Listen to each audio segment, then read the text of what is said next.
maybe it's not even PC to say that, but we want to, if we're truly interested in healing, and don't underestimate how not interested in healing many people are, but if we're truly interested in healing, then seeing our complicity and respecting our participation in our diseases, our participation in our symptoms is in our interest. Powerful people who want to make changes in their lives, people who want to improve their lives, are always looking to see what are they doing to cause whatever's showing up. Does that make sense, Grace? And this is true about everything in life, not just our health, our money situation, our love and relationship situations, just the way our life shows up.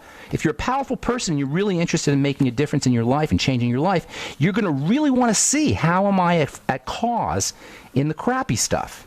And that's not PC, you can't blame the victim, but I'm just talking about strictly if you want to make a difference in your life. Have her do a food diary. Have her notice the response of her body to specific foods. Guaranteed, she's going to notice that certain foods cause loose stools, diarrhea, constipation, bloating, gas.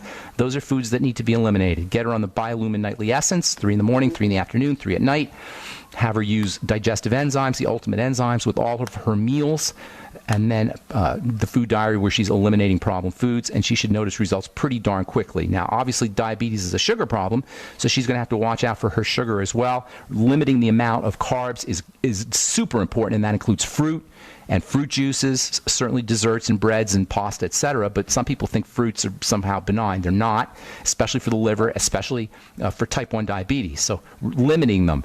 And then using the sweeties and B vitamins. Tomorrow we'll talk about how the polar nutrients, the water-soluble stuff, is really important for sugar control, and we'll be doing that tomorrow on the bright side. I got to move on, Grace. Thank you so much for your call. Thank you so much. Thank you. Okay, take care. Have a beautiful day. All right, Janice in Texas, what's going on? Welcome to the bright side. Hi. Hey, what's going on? I just have a lovely friend that is in the middle of working, so she can't listen to you, unfortunately. Okay. She has a son, and she was telling me that he had spent the whole night with a migraine, and she had given him like 12 aspirin-like stuff. That's not going to touch it. That doesn't touch it. Touch it. No. And I said, you know what? It may be a mineral deficiency. Let me check it. I thought of dead doctors, and I totally forgot to recommend you, and I was going to tell her that... Forgot about me. Now, how do you think that makes me feel about myself, Janice? Hey, I didn't forget today, and that was just yesterday. I'm teasing you. Sometimes all right, here's I the deal. have memory lapses. No worries, Janice. Here's the deal. Migraine headaches are a circulatory problem. They're a blood vessel problem. The blood flows through the brain, obviously, but when you have a migraine headache, and I'll tell you why this happens, but when you have a migraine headache, the blood vessels open and close inappropriately. The reason they open and close inappropriately is because something is getting into the blood, dirty blood. That's what we were just talking about. Everything boils down to the same problem, dirty blood.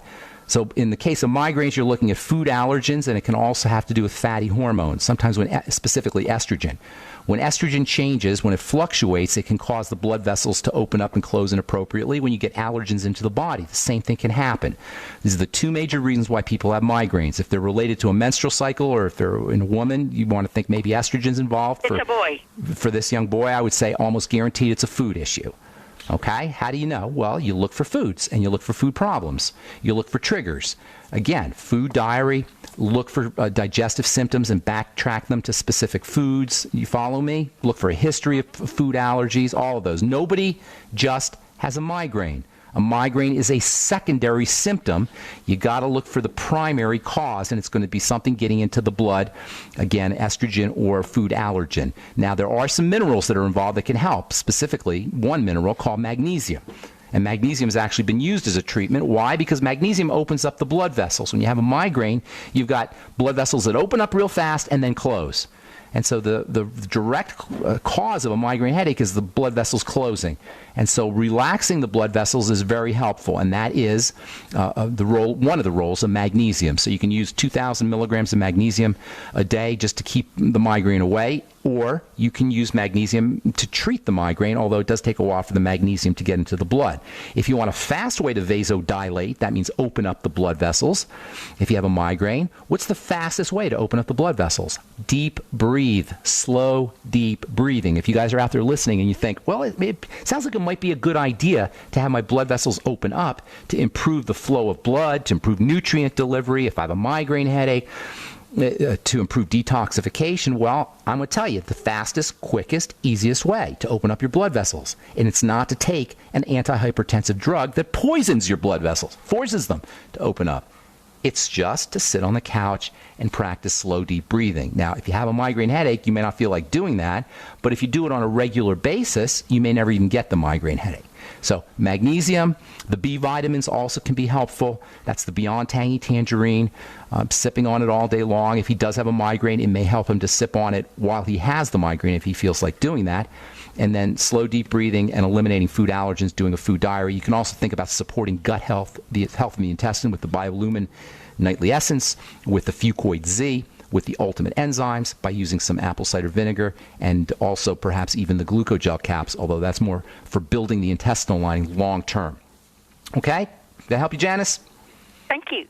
Thank you. Should I have her do yogurt, good yogurt, Pro-Raw? No. That's something no. available? It's hard to find quality yogurt, and then he may have to deal with dairy. You can try yogurt, but I would be thinking more like big-time probiotics, the Nightly Essence. But if you want to do fermented foods, go sauerkraut. Oh. Okay? Or make your own fermented vegetables with some bacterial starter. I want to get my last call in here, my dear. Have a beautiful day. Thanks for calling. Okay, bye-bye. Bye. Hey, Denise in Wyoming, or in New York. Not Wyoming. What's going on, Denise? Oh, hey. Hey. Listen to you every day. Awesome. At least I try to while I'm at work. Scribble down your notes. I got a couple questions because I was listening to you on Monday, and you were talking about bile salts and bile acid and the gallbladder, and it made me think of my sister who unfortunately had to have her gallbladder removed. Okay. And then she was getting too much bile drip, which was causing loose stools and everything, and her doctor gave her cholestyramine. Okay, powder. cholestyramine. Yeah. That. Which works, but I'm afraid it's just going to cause one thing after another. It's a resin. Yeah, exactly. It's like the Cat in the Hat book. Remember when the Cat in the Hat and he tried to get rid of the stain and got a bigger stain? Exactly. That's exactly how the medicine works. Yeah, cholestyramine, as far as medicines go, it's not as toxic as a lot of other ones. They call it a sequestrant. It kind of ties up bile for excess bile. We're out of time. I want to talk to you some more. In the meantime, she needs bile. Okay, sequestering bile is not in her interest just because they goofed off. They messed up her body with the surgery. Now she's got the drip. But can you call back tomorrow so we can talk about that? Yeah. It's an important subject. If you can call back tomorrow, we'll address cholestyramine and bile as we continue talking fats and fatty vitamins and the skin and hormone health on the bright side. I'm Pharmacist Ben. Thanks for listening. Have an awesome, wonderful, beautiful day. We'll talk to you all later. Bye for now.